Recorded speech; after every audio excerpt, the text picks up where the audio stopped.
Alright guys, welcome back to the channel. Thank you for checking the video out today. We have a very interesting write-up here that we're going to be discussing and I'm going to be reacting to. I was actually a little confused at first. I thought that this was like an older write-up or something from a while ago. It turns out it's not. It is very recent. This is something that Sony just talked about. And as you can see here, the title of this article is pretty loaded. It says, Sony sounds shook by Xbox's Activision buyout. Says Call of Duty has no rival. And this is very interesting. I've seen multiple articles making the rounds talking about this, but this one in particular seemed to really kind of paint it in a very negative light, really making it sound like Sony is just kind of huddled up in a corner, shaking. You know, Jim Ryan's over there having a meltdown because he doesn't know what he's going to do to respond to potentially losing Call of Duty. So yeah, we're going to go over this, guys. Before we do me a favor. If you enjoy this content or you do enjoy this video, make sure you leave it a like. Really helps it out a lot. If you're new to the channel, consider hitting that subscribe button and also consider hitting that join button as well to become a channel member. A new perk that channel members will be getting is exclusive early access to some of the content that I produce here on the channel, early access to some of my videos. So if that is something that you're interested in, feel free to join. Now, going down here, we're going to begin reading this. It says, Sony sounds terrified of Xbox's unprecedented Activision Blizzard buyout, and it's easy to understand why. While the Japanese giant has historically had its own way in the console business, it now finds itself up against a competitor with unrestricted access to its parent company's trillion-dollar deep pockets, and it's unquestionably shook. So again, a very loaded statement here. I don't know that I agree that Microsoft or specifically I should say Phil Spencer with the Xbox division has unrestricted access. I mean, it sure does kind of seem like that. I understand why you would go with that terminology because, I mean, you know, being able to purchase Activision Blizzard for $68 billion, like it's nothing. It sure does seem like it's unrestricted, but I'm positive there are actually limitations there. But I get the point that's trying to be made here. But this part here at the end, unquestionably shook. I don't know about that. I don't know. Let's continue. It says, as regulators continue to paw over the acquisition before it's approved, Reset Era spotted a questionnaire submitted in Brazil in which the PlayStation maker was asked about its thoughts on the near $70 billion deal. Its responses are fascinating because it's in the firm's best interest for the buyout to get blocked, even if Microsoft has claimed that franchises like Call of Duty will remain multi-platform. Specifically, the manufacturer points out that Call of Duty is an essential game, a blockbuster, a AAA game that has no rival, and a release that can, quote, influence users' console choice, end quote. Sony says that it's impossible to create a competitor, and even if it could stump up the cost, the series is so entrenched that it would not be able to rival it. So, yeah, very interesting comments here that are being made by Sony. Continuing on, it says, each annual Call of Duty release takes approximately 3 to 5 years to develop, the company said. As Activision releases one Call of Duty game per year, this equates to an annual investment of hundreds of millions of dollars. Approximately 1,200 people work on each version, and another 1,500 are involved in publishing and distribution. Thus, Call of Duty alone has more developers than most game companies employ across its entire development portfolio, even AAA studios. It added, no other developer can devote the same level of resources and expertise in game development. Even if they could, Call of Duty is overly entrenched, so that no rival, no matter how relevant, can catch up. It continued that the series defines the first-person shooter category and provided comparisons to Battlefield to illustrate that there's no contest between the brands. So, yeah, I mean, yeah, I got to agree with that. I don't think Battlefield is really looked at as a actual viable competitor to Call of Duty anymore. It says players would be unlikely to switch to alternative games as they would lose the familiarity, those skills, and even the friends they made playing the game. The company continued, even in weaker years like 2021, Call of Duty still managed to outperform most other games by a considerable margin.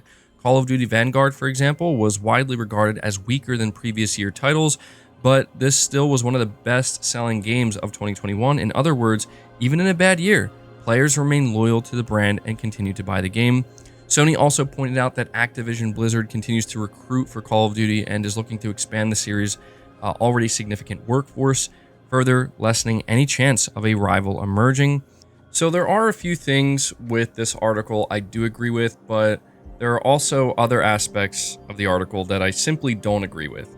What I do agree with is everything that's being said about Call of Duty and painting it as this just colossus, this juggernaut that really can't be taken down. And as of right now, it's unrivaled and unmatched. That I do agree with. I feel like a lot of people talk about Call of Duty in a way where it's like, okay, Call of Duty, like, who cares? But it's like, actually, a lot of people care.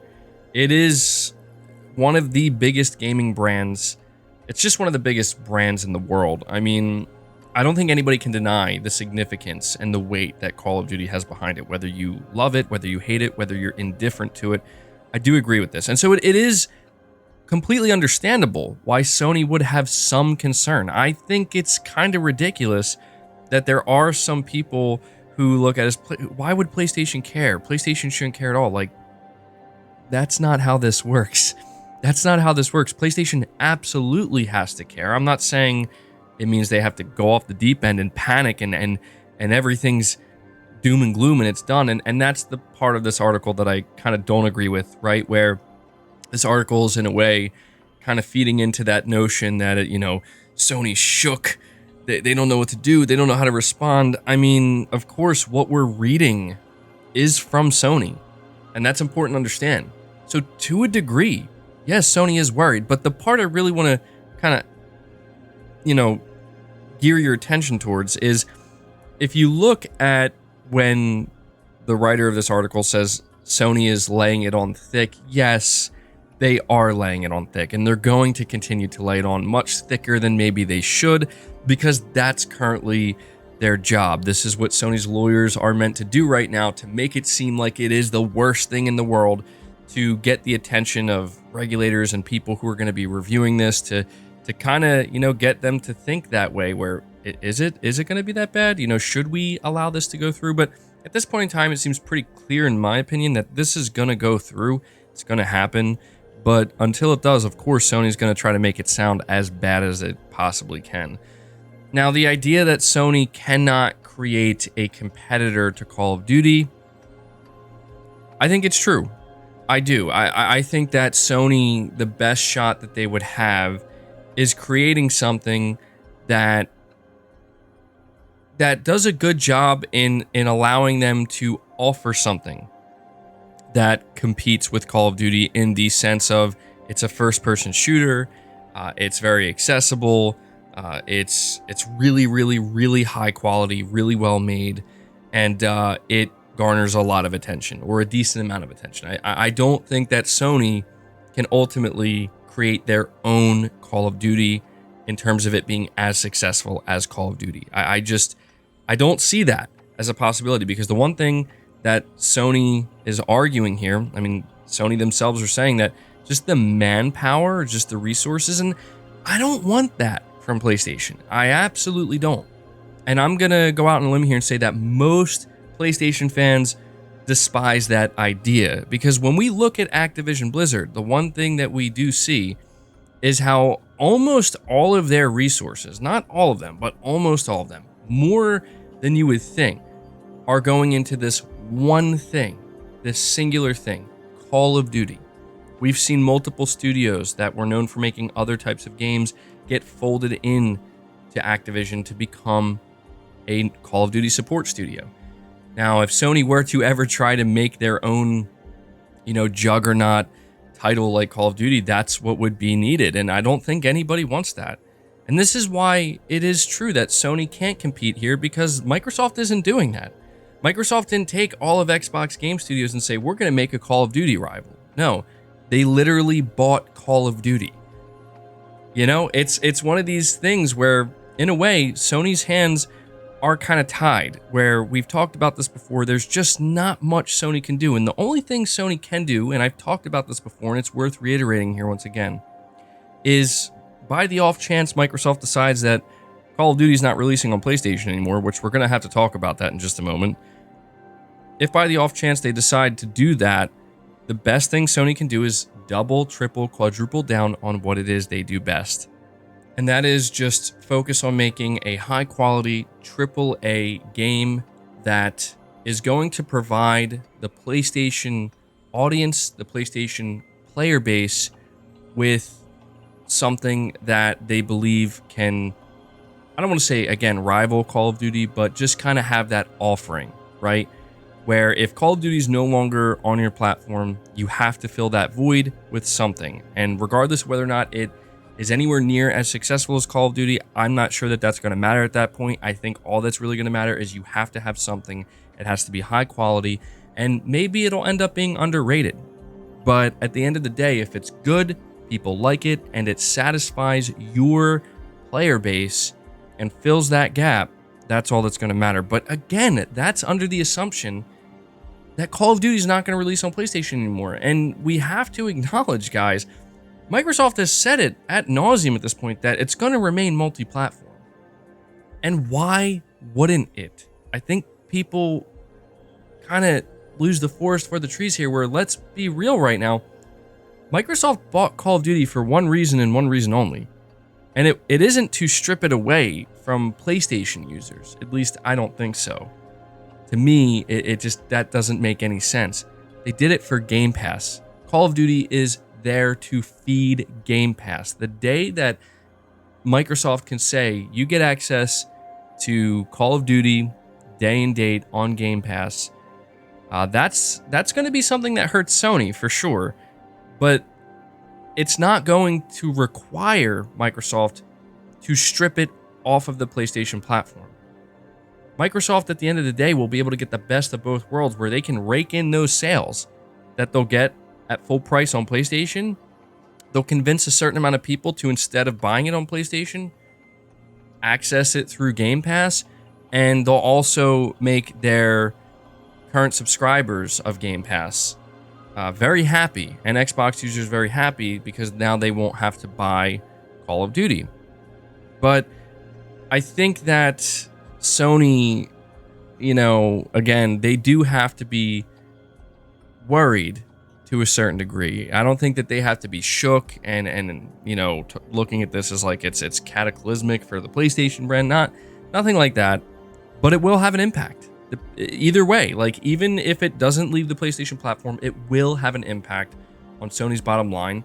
And I think something else, and this is where I want to end this video, that I really want to touch on here, is the quote where Sony says they believe this could have an impact on the console that people choose to buy. Now, that's very fascinating to me, and I actually like what I'm hearing, because, a lot of people try to paint this picture with Sony where they just don't care about the console anymore. The console isn't the priority. Clearly it is. Clearly for Sony, it still is. When Sony's out here worried that, the PlayStation console has been associated with Call of Duty for many years now, when PlayStation loses that, are people going to stop buying our console in favor of buying the other console that Call of Duty is now associated with once again, but this time in a more permanent way, that being Xbox?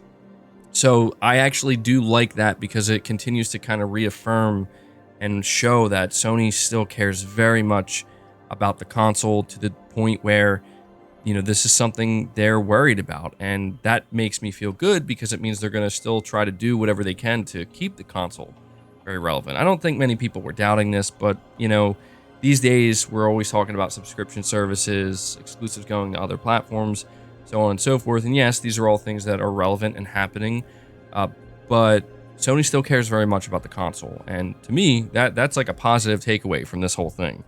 But yeah, I wanted to have this discussion with you guys because it's very interesting to me. And again, there are aspects of it that I do agree with because it's coming directly from Sony themselves. They are clearly a little bit worried about this, but I don't think it's as serious or detrimental as maybe the articles kind of making it sound. But I want to hear what you guys have to say down in the comments below. I'm going to be really interested to see the responses I get to this video.